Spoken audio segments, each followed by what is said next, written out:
नमस्कार, आप देख रहे हैं इंडिया न्यूज। आपके साथ मैं हूं रचना। शुरुआत करेंगे सुपरफास्ट 100 की। नमस्कार, मैं हूं राशिद। करेंगे बड़ी खबर से शुरुआत। गडकरी मानहानि मामले में आम आदमी पार्टी के नेता अरविंद केजरीवाल की मुश्किल बढ़ने वाली है। दिल्ली के पटियाला हाउस कोर्ट ने उनके खिलाफ आरोप तय किए हैं। इसके बाद अब उन पर मानहानि का मुकदमा चलेगा। जिन धाराओं के तहत अरविंद केजरीवाल पर आरोप तय किए गए हैं, उन धाराओं में केजरीवाल को ज्यादा से ज्यादा 2 साल की सजा हो सकती है। मामले की अगली सुनवाई 2 अगस्त को होगी। इस मामले में आज पहली बार कोर्ट में नितिन गडकरी और अरविंद केजरीवाल का आमना सामना भी हुआ। कोर्ट ने दोनों से आपस में सुलह करने को कहा। गडकरी ने कहा कि केजरीवाल आरोप वापस ले लेते हैं तो वो केस हटा लेंगे, लेकिन केजरीवाल नहीं माने। कोर्ट में केजरीवाल ने गडकरी का प्रस्ताव मानने से साफ इनकार कर दिया। केजरीवाल ने गडकरी पर भ्रष्टाचार के आरोप लगाए थे। केजरीवाल के इनकार। राष्ट्रीय कार्यकारिणी की मीटिंग से पहले ही आम आदमी पार्टी में बवाल मच गया। पार्टी के 2 बड़े नेता एक दूसरे के आमने सामने आ गए। योगेंद्र यादव और मनीष सिसोदिया के बीच लेटर वॉर छिड़ गया। सिसोदिया ने योगेंद्र की चिट्ठी का जवाब दिया है। मनीष सिसोदिया ने योगेंद्र यादव को चिट्ठी में लिखा है, आदरणीय योगेंद्र भाई, पिछले 15 दिन से आपके और नवीन जयहिंद के बीच में बहुत ही गंदा झगड़ा चल रहा है। दुख की बात यह है कि आप लोग ये झगड़ा पब्लिक और मीडिया में बीच में कर रहे हैं। आपके आरोप हैं कि अरविंद पीएससी की सलाह नहीं मानना चाहते। आज तक अरविंद हमेशा आपका समर्थन करते रहे, तब तक अरविंद आपको अच्छे और प्यारे लगते रहे। मनीष सिसोदिया ने आगे लिखा, पार्टी हरियाणा में बुरी हालत में पहुंच गई है। कार्यकर्ता आपके और नवीन जयहिंद के खुलेआम झगड़े के बारे में लगातार बताते रहते हैं। इस्तीफा देने के 2 दिन पहले भी करनाल में आपके और नवीन के बीच कार्यकर्ताओं के समक्ष जमकर झगड़ा हुआ था। आप नवीन के खिलाफ सख्त कार्रवाई चाहते हैं और अरविंद इसमें आपका साथ नहीं दे रहा है, तो अब वो पार्टी सुप्रीमो की तरह हो गए। मनीष सिसोदिया ने आगे लिखा है कि दुख इस बात का है कि आजकल आप मीटिंग में आने की जगह चिट्ठियां लिखने की राजनीति कर रहे हैं। मैं समझ नहीं पा रहा हूं कि इन ईमेल्स के जरिए आप चाहते क्या हैं। पार्टी खत्म करना चाहते हैं, नवीन के खिलाफ लड़ाई जीतना चाहते हैं, या फिर अरविंद को खत्म करना चाहते हैं। इससे पहले योगेंद्र यादव ने चिट्ठी लिखी थी, हमारी पार्टी स्वराज के लिए आई थी जिसमें नीति निर्धारण चंद लोगों के हाथों में न हो, लेकिन वही उद्देश्य हम अपनी पार्टी में भूल गए। हम असल चुनौतियों से भटक गए। मेरा मानना है कि हम चुनाव नहीं हारे, बल्कि उससे भी कहीं ज्यादा मूल्यवान चीजें हम हार गए। हमारे अपने, हमें मानने वाले और हमारे समर्थक चाहते हैं कि हम अपने मन में झांकें और गहन चिंतन करें। इसके आगे योगेंद्र ने लिखा है कि कुछ जरूरी मुद्दे हैं जिन पर पार्टी को बिना देर किए सोचना होगा। पार्टी में वॉलंटियर को सुनने और समझने के लिए तरीकों पर लागू करना उन्हें बेहद जरूरी है। पार्टी में फैसले लेने वाले चंद लोग हैं जिसकी वजह से पार्टी में कलह पैदा हुई है, इसे रोकने की जरूरत है।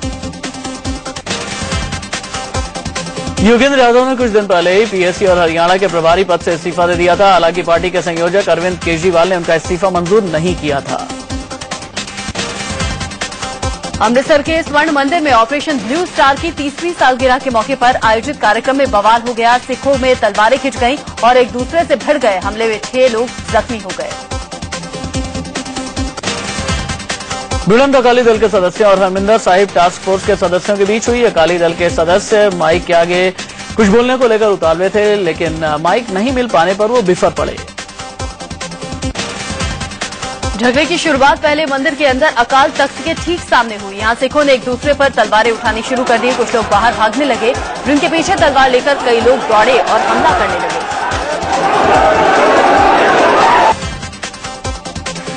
बाहर निकलते वक्त सीढ़ियों पर भी दोनों गुटों में खींचतान हुई और तलवारें चलने लगी। कुछ लोगों ने तो तलवारों से एक दूसरे पर जानलेवा हमले किए। काफी देर के बाद हंगामा शांत हुआ।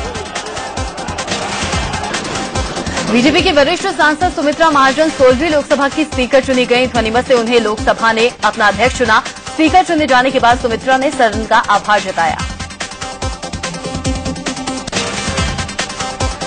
मीरा कुमार के बाद लोकसभा की स्पीकर बनने वाली सुमित्रा महाजन दूसरी महिला है। पिछले लोकसभा में मीरा कुमार स्पीकर थी और इस बार भी एक महिला के हाथों में ही लोकसभा की कार्रवाई की जिम्मेदारी सौंपी गई है। स्पीकर चुने जाने के बाद प्रधानमंत्री नरेंद्र मोदी खुद ही सुमित्रा महाजन को लेकर आसन तक पहुंचे। साथ में लालकृष्ण आडवाणी, सदन में कांग्रेस के नेता मल्लिकार्जुन खड़गे समेत कई नेता भी थे। प्रोटेम स्पीकर कमलनाथ ने स्पीकर चुनी गई सुमित्रा महाजन की अगवानी की और उनके लिए कुर्सी खाली की। लगे हाथ उन्होंने ये भी कह दिया कि अब जाकर मध्य प्रदेश के साथ इंसाफ हुआ।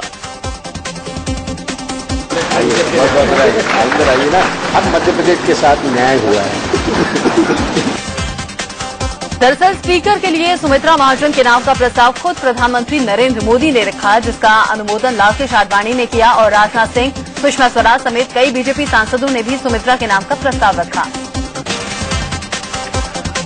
लोकसभा में कांग्रेस दल के नेता मल्लिकार्जुन खड़गे, एआईएडीएमके के थंबीदुराई, समाजवादी पार्टी के मुलायम सिंह यादव, जेडीएस के एचडी देवगौड़ा, एनसीपी की सुप्रिया सुले ने भी सुमित्रा का नाम प्रस्तावित किया।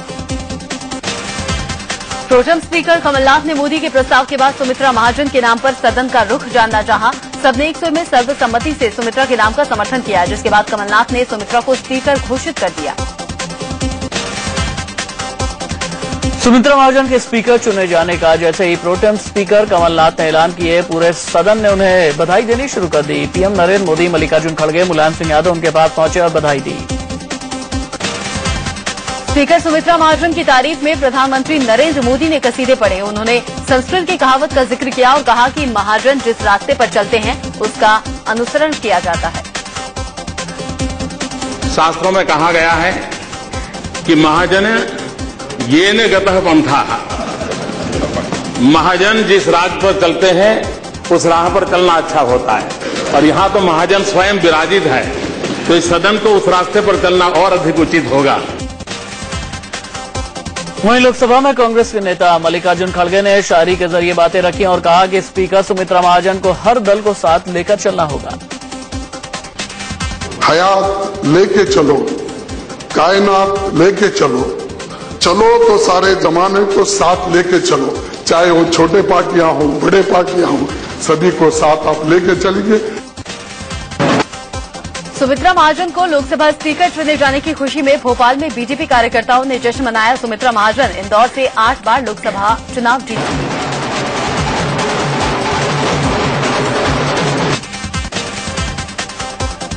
सोमवार तक के लिए लोकसभा स्थगित कर दी गई, लेकिन उससे पहले प्रधानमंत्री नरेंद्र मोदी ने पूरे सदन को अपने मंत्रिमंडल से परिचय भी कराया।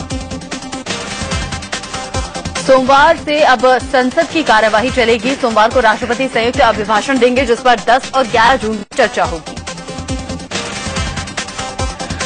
जो सांसद कल शपथ नहीं ले पाए थे, उन्हें आज लोकसभा में शपथ प्रोटेम स्पीकर कमलनाथ ने दिलाई। आज शपथ लेने वालों में राजीव प्रताप रूडी, रामकृपाल यादव समेत कई सांसद थे। बीजेपी के वरिष्ठ सांसद मुरली मनोहर जोशी ने संस्कृत में शपथ ली। वहीं जगदम्बिका पाल ने भी बगैर पेपर के संस्कृत में शपथ ग्रहण की। वीरेंद्र सिंह ने भी संस्कृत में शपथ ली। संसद सत्र से पहले बीजेपी संसदीय दल की बैठक संसद के सेंट्रल हॉल में हुई, जिसमें प्रधानमंत्री नरेंद्र मोदी समेत बीजेपी के तमाम वरिष्ठ मंत्री और सांसद मौजूद रहे। पीएम ने इस दौरान अपने सांसदों को खास नसीहत भी दी। नरेंद्र मोदी ने अपने सांसदों से साफ कहा कि वो उनके पैर न छुएं। मोदी ने सांसदों से कहा कि वो पार्टी के प्रवक्ताओं की तरह बर्ताव न करें और प्रेस से बात करते हुए भी सावधानी बरतें। प्रधानमंत्री ने बीजेपी सांसदों से कहा कि उन्हें काम पर ध्यान देना चाहिए, वो जनता के संपर्क में रहें और संसद में बहस के दौरान मौजूद भी रहें। मोदी ने ये भी कहा कि बहस के लिए बीजेपी सांसद पूरी तैयारी के साथ आएं। बीजेपी संसदीय दल की बैठक में संसद के विशेष सत्र को लेकर रणनीति बनी। सबसे पहले बीजेपी अध्यक्ष और गृह मंत्री राजनाथ सिंह ने बैठक को संबोधित किया। उसके बाद लालकृष्ण आडवाणी ने भी सांसदों को भाषण दिया। प्रधानमंत्री नरेंद्र मोदी को अपनी सरकार के खिलाफ बड़ी साजिश का शक है। इसके लिए आईबी को सतर्क किया गया है, जो मंत्रियों के स्टाफ पर खासतौर पर नजर रखेंगे। आईबी के अफसर अपनी रिपोर्ट सीधे पीएम को पहुंचाएंगे। मोदी ने मंत्रियों को पहले भी घर और दफ्तर में आने जाने वाले लोगों पर नजर रखने के लिए कहा था और अब मंत्रियों के स्टाफ पर भी मोदी सरकार नजर रखेगी। इसके लिए आईबी के राजनीतिक विंग को कह दिया गया है। प्रधानमंत्री नरेंद्र मोदी ने अपनी सुरक्षा में 1/3 तक कटौती करने के आदेश दिए हैं। प्रधानमंत्री ने अधिकारियों को निर्देश दिया कि उनकी वजह से आम लोगों को परेशानी नहीं होनी चाहिए। सुरक्षा में कटौती के फैसले के फौरन बाद इस पर अमल भी दिखने लगा। पीएम मोदी उपराष्ट्रपति हामिद अंसारी से औपचारिक मुलाकात के दौरान लाल लश्कर लेकर नहीं गए। उपराष्ट्रपति हामिद अंसारी के पास पीएम मोदी के पहुंचने पर वहां खड़ी गाड़ियां नहीं हटाई गईं, जबकि पहले पीएम कहीं जाते थे तो आसपास खड़े वाहन हटा दिए जाते थे। प्रधानमंत्री नरेंद्र मोदी अपने पहले विदेश दौरे पर भूटान जाएंगे। सूत्रों के मुताबिक नरेंद्र मोदी के भूटान दौरे की तैयारी के लिए विदेश मंत्रालय के अधिकारियों की एक टीम थिम्पू जा रही है। मोदी संसद के इस सत्र के बाद भूटान जा सकते हैं। मोदी जुलाई में ब्रिक्स देशों के शिखर सम्मेलन में हिस्सा लेने के लिए ब्राजील की यात्रा पर भी जा सकते हैं। ब्रिक्स में ब्राजील, रशिया, भारत, चीन और दक्षिण अफ्रीका शामिल हैं। संसद सत्र खत्म होने के बाद 6 राज्यों के राज्यपाल बदले जा सकते हैं। मोदी सरकार का फैसला है कि किसी भी नौकरशाह को राज्यपाल पद पर नियुक्त नहीं किया जाएगा। खबर है कि बीजेपी के कई वरिष्ठ नेताओं को राज्यपाल बनाया जा सकता है। सूत्रों के मुताबिक मुरली मनोहर जोशी को महाराष्ट्र का राज्यपाल बनाया जा सकता है, जबकि यशवंत सिन्हा तमिलनाडु का राज्यपाल बन सकते हैं। सूत्रों से खबर है कि बीजेपी के कल्याण सिंह को भी राज्यपाल बनाया जा सकता है। यूपी के पूर्व विधानसभा अध्यक्ष केसरीनाथ त्रिपाठी भी राज्यपाल बन सकते हैं। वहीं बीजेपी के वरिष्ठ नेता लालजी टंडन को भी राज्यपाल बनाए जाने की संभावना है। दिल्ली बीजेपी के अध्यक्ष की खोज तेज हो गई। दरअसल मंत्री बनने के बाद हर्षवर्धन को अध्यक्ष पद छोड़ना होगा। प्रदेश बीजेपी अध्यक्ष की दौड़ में नई दिल्ली सीट से सांसद मीनाक्षी लेखी का नाम सबसे आगे है। दिल्ली की पूर्व मेयर आरती मेहरा और रजनी अब्बी भी प्रदेश अध्यक्ष पद की रेस में मानी जा रही हैं। इसी के अलावा पूर्व महिला मोर्चा अध्यक्ष और प्रदेश बीजेपी की इकलौती महिला महामंत्री शिखा राय भी इस रेस में शामिल हैं। केंद्रीय गृह मंत्री राजनाथ सिंह कल अपने संसदीय क्षेत्र लखनऊ जाएंगे। गृह मंत्री बनने के बाद पहली बार राजनाथ लखनऊ आ रहे हैं। इसे लेकर बीजेपी कार्यकर्ताओं में उत्साह है और उनकी स्वागत की तैयारियां शुरू हो गई हैं। लोकसभा चुनाव में यूपी में मिली शानदार जीत के बाद बीजेपी ने अपने कर्मचारियों को तोहफा दिया है। यूपी बीजेपी के कर्मचारियों का वेतन 3 गुना बढ़ेगा और 2 महीने का बोनस मिलेगा। उत्तराखंड के पूर्व मुख्यमंत्री एनडी तिवारी पत्नी उज्ज्वला शर्मा के साथ शादी के बाद पहली बार हरिद्वार पहुंचे। उन्होंने कहा कि लोकसभा में कांग्रेस की हार नहीं हुई है, बल्कि मोदी के अच्छे नेतृत्व की जीत हुई है। पुणे में हुए फेसबुक विवाद मामले में पुलिस ने आरोपियों को कोर्ट में पेश किया, जहां से उन्हें 7 दिन की पुलिस कस्टडी में भेज दिया गया। इस मामले में पुलिस दर्जन भर से ज्यादा लोगों को गिरफ्तार कर चुकी है। पुणे में कुछ लोगों ने फेसबुक पर विवादित टिप्पणी की थी, जिसके बाद से 2 समुदायों में तनाव पैदा हो गया। आरोप है कि फेसबुक विवाद के चलते 24 साल के आईटी इंजीनियर की पीट कर हत्या की गई। बदायूं में गैंगरेप और हत्या का शिकार हुई लड़कियों का परिवार अब जिला ही नहीं यूपी छोड़ने के लिए तैयार है। एक अखबार को दिए गए इंटरव्यू में पीड़ित परिवार ने कहा कि उन्हें दबंगों से लगातार धमकियां मिल रही हैं। एटा में 2 नाबालिग सगी बहनों से गैंगरेप का मामला सामने आया है। दोनों घर से बाहर बाजार की तरफ गई थी, जहां से रास्ते में बदमाश दोनों बहनों को अगवा कर जंगल की तरफ ले गए, जहां उन्होंने गैंगरेप की वारदात को अंजाम दिया। 3 बदमाशों पर सगी बहनों से गैंगरेप का आरोप है। पुलिस ने तीनों आरोपियों को गिरफ्तार कर लिया है। दोनों बहनों को इलाज के लिए अस्पताल में भर्ती करवाया गया है। चंदौली में एक शादीशुदा महिला के साथ गैंगरेप की वारदात सामने आई है। आरोपी महिला के पड़ोसी हैं और इनका महिला के साथ कुछ दिनों पहले विवाद हुआ था। महिला का आरोप है कि इन लोगों ने उसे अगवा कर 2 दिन तक गैंगरेप किया। पुलिस ने मामला दर्ज कर लिया है। वारदात से इलाके में सनसनी फैल गई है।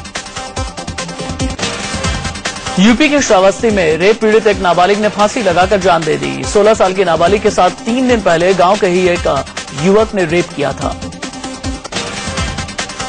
देवरिया में न्याय की मांग को लेकर प्रदर्शन कर रहे पीड़ित परिवार को पुलिस के गुस्से का शिकार होना पड़ा। वो पुलिस को मृतक का शव सौंपने के लिए राजी नहीं थे, जिसकी वजह से दोनों पक्षों में हिंसक झड़प भी हुई। हालांकि किसी तरह पुलिस ने शव को कब्जे में लिया और उसका अंतिम संस्कार करवाया। देवरिया में एक दंपति का शव पेट से लटका मिला था। पुलिस हत्या और आत्महत्या दोनों ही पहलू से मामले की जांच कर रही है।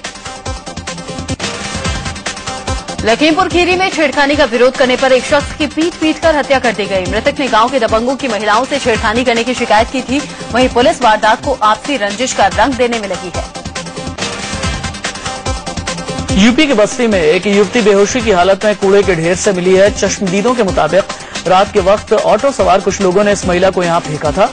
महिला फिलहाल अस्पताल में भर्ती है। पुलिस उसके होश में आने का इंतजार कर रही है। यूपी में लगातार हो रही रेप की वारदातों के विरोध में कानपुर में महिलाओं ने बलात्कारियों की शव यात्रा निकालने के बाद पुतला फूंका और मुख्यमंत्री से बलात्कारियों को फांसी दिए जाने की मांग की। यूपी के इलाहाबाद में राज्य की बिगड़ती कानून व्यवस्था को लेकर आम आदमी पार्टी कार्यकर्ताओं ने प्रदर्शन किया। प्रदर्शनकारियों में बड़ी संख्या में महिलाएं भी शामिल थीं। पार्टी ने इस मौके पर अखिलेश सरकार का इस्तीफा मांगा। छत्तीसगढ़ के जशपुर में एक नाबालिग से गैंगरेप का मामला सामने आया है। बताया जा रहा है कि बदमाश शादी समारोह में शामिल होने जा रही लड़की को बस स्टैंड से बहला फुसलाकर ले गए और रानीदह इलाके में उससे गैंगरेप किया। 3 बदमाशों पर गैंगरेप का आरोप है, जिन्हें पुलिस ने गिरफ्तार कर लिया है। लड़की की हालत गंभीर बनी हुई है। वारदात से इलाके में सनसनी फैल गई। दिल्ली में एक लड़की के साथ रेप की कोशिश का सनसनीखेज मामला सामने आया है। लाडो सराय इलाके में एक लड़की को घर से अगवा कर 5-6 बदमाश जंगल की तरफ ले जाने लगे। हालांकि भारी विरोध के बाद बदमाश भाग गए। शोर मचाने के बाद बदमाश तो भाग गए, लेकिन धारदार हथियार से लड़की पर हमला भी बोल दिया। इस हमले में लड़की बुरी तरह से जख्मी भी हो गई। जख्मी हालत में लड़की को इलाज के लिए एम्स ट्रॉमा सेंटर लाना पड़ा। न सिर्फ लड़की पर बल्कि उसके घर वालों पर भी बदमाशों ने हमला बोला। लड़की को बचाने के लिए सामने से उसके पिता आए, जिनकी बदमाशों ने बुरी तरह से पिटाई कर दी। इस हमले में पुलिस पर भी हीला हवाली करने का आरोप लगा है। दिल्ली के बेगमपुर इलाके में 6 साल के एक मासूम का गला काटकर उसे टैंक में फेंक देने के मामले में 2 लड़कों को गिरफ्तार किया गया है। 18 घंटे बाद बच्चे को उनकी निशानदेही पर टैंक से निकाला गया। बच्चे की सांस चल रही थी, उसे अस्पताल में भर्ती करवाया गया। दिल्ली के बेगमपुर इलाके में 6 साल के एक मासूम का गला काटकर उसे टैंक में फेंक देने के मामले में 2 लड़कों को गिरफ्तार किया गया है। 18 घंटे बाद बच्चे को उनकी निशानदेही पर टैंक से निकाला गया। बच्चे की सांस चल रही थी, उसे अस्पताल में भर्ती करवाया गया। आरोप है कि नशे की हालत में बदमाशों ने रात के वक्त बच्चे को अगवा किया। इसके बाद उसके साथ दुष्कर्म को अंजाम दिया। बाद में करतूत छिपाने के लिए उसे मारने की प्लानिंग भी कर डाली। उसका गला काट दिया और फिर टैंक के अंदर फेंक दिया। बिहार के बगहा में एक शख्स की हत्या के आरोप में पुलिस ने उसकी पत्नी और पत्नी के प्रेमी को गिरफ्तार किया। मोबाइल कॉल डिटेल के जरिए पुलिस ने हत्या के राज से पर्दा उठाया। उत्तराखंड के चमोली में पिछले साल आई आपदा में लापता हुए एक लड़के का नरकंकाल मिल गया। 1 साल से उसकी लाश की तलाश की जा रही थी। घर वालों ने पास में मिले पहचान पत्र से उसकी पहचान कर ली। प्रशासन ने मुआवजा तो दे दिया, लेकिन शव की तलाश नहीं की गई थी। राजस्थान के कोटा में 2 ट्रकों के बीच हुई टक्कर में 4 लोगों की मौत हो गई। एक ट्रक में केमिकल था, जबकि दूसरे में कपड़ा रखा था। टक्कर इतनी जबरदस्त थी कि दोनों ट्रकों में आग लग गई। ट्रक में सवार 4 लोगों को संभलने तक का मौका नहीं मिला और वो जिंदा जल गए। आग की सूचना पाकर दमकल विभाग की गाड़ी मौके पर पहुंची। बड़ी मुश्किल से आग पर काबू पाया जा सका। इस दौरान काफी देर तक सड़क पर जाम लगा रहा। दिल्ली से सटे नोएडा में सड़क हादसे के बाद गुस्साए लोगों ने बस को आग के हवाले कर दिया। सेक्टर 71 चौराहे के पास इस बस ने कई गाड़ियों को टक्कर मार दी।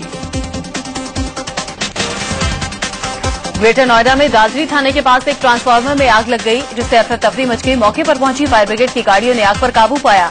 आग लगने से पास की कॉलोनियों को काफी नुकसान हुआ। वहां की बत्ती भी गुल हो गई। गुड़गांव पुलिस ने गाड़ियों की चोरी के आरोप में रेस के नेशनल चैंपियन को गिरफ्तार किया है। पवन के पास से पुलिस ने चोरी की गई गाड़ियां बरामद की। पुलिस के मुताबिक ये अपने गिरोह का सरगना है।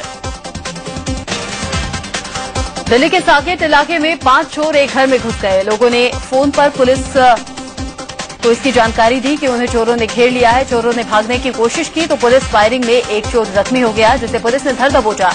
बाकी चोर भागने में कामयाब रहे। दिल्ली के सीलमपुर इलाके में कार चोरी की वारदात सीसीटीवी कैमरे में कैद हुई है। रात के अंधेरे में 2 लड़कों ने कपड़ा कारोबारी की कार पर हाथ साफ कर दिया। पुलिस सीसीटीवी फुटेज की मदद से चोरों को तलाशने में जुटी है।